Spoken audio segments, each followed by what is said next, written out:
BRS party అభ్యర్థిగా కేసీఆర్ గారి ఆశీస్సులతోని పోటీ చేస్తున్నటువంటి మాగంటి సునీతమ్మ గారి విజయం కోసం మనం కూడా భాగస్వాములం కావాలని చెప్పి మీ అందరినీ ఇక్కడ తీసుకువచ్చి ఇంత పెద్ద ఎత్తున మేము 200 300 వస్తారనుకుంటే 500 600 మంది పైగా ఇక్కడికి మన ఒడ్డెర సోదరి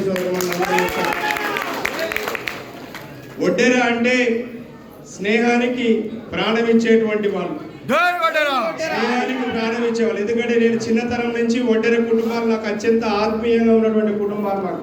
ఎందుకంటే మా గ్రామంలో మా అమ్మమ్మ గారి ఊర్లో ఆ కుటుంబాలతో పెరిగినటువంటి వాళ్ళం.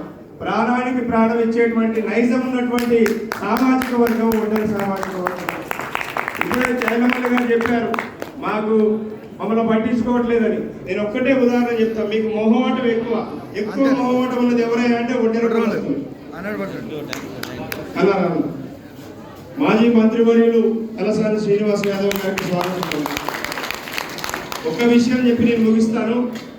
మీకు ఎంత మొహమాటం అంటే మా బ్రహ్మం గారికి వారి భార్య వైస్ ఎంపీపీ గారు, అయ్యా నువ్వు పార్టీ అధ్యక్ష పదవి తీసుకో మండలానికి, నేను అనేక సార్లు రిక్వెస్ట్ చేశా, నువ్వు ఉండాలి, ఇలాంటి పెద్ద మనిషి ఉంటే మా పార్టీకి బాగుంటుందని చెప్పి ఆయనకి రిక్వెస్ట్ చేస్తే నాకు వద్దు సార్, నేను పెద్ద మనిషిగా ఉండగా నాకు పదవి వద్దు సార్ అని చెప్పాడు. అందుకోసం మేము మొహమాటం ఎక్కువ అని చెప్పదలుచుకున్నాం. కాబట్టి భవిష్యత్తులో ఖచ్చితంగా ఈ పార్టీ మీరందరికీ తెలుసు, బీఆర్ఎస్ పార్టీ మీ అందరికి అనేక ఎన్నికల్లో మీరందరూ కష్టపడి పనిచేశారు. మీ అందరికీ ఈ ఎన్నికల్లో కూడా అదేవిధంగా చొరవ తీసుకొని పనిచేసి మన అభ్యర్థి విజయం కోసం కృషి చేయాలని కోరుతూ సెలవు తీసుకున్నా. జై తెలంగాణ.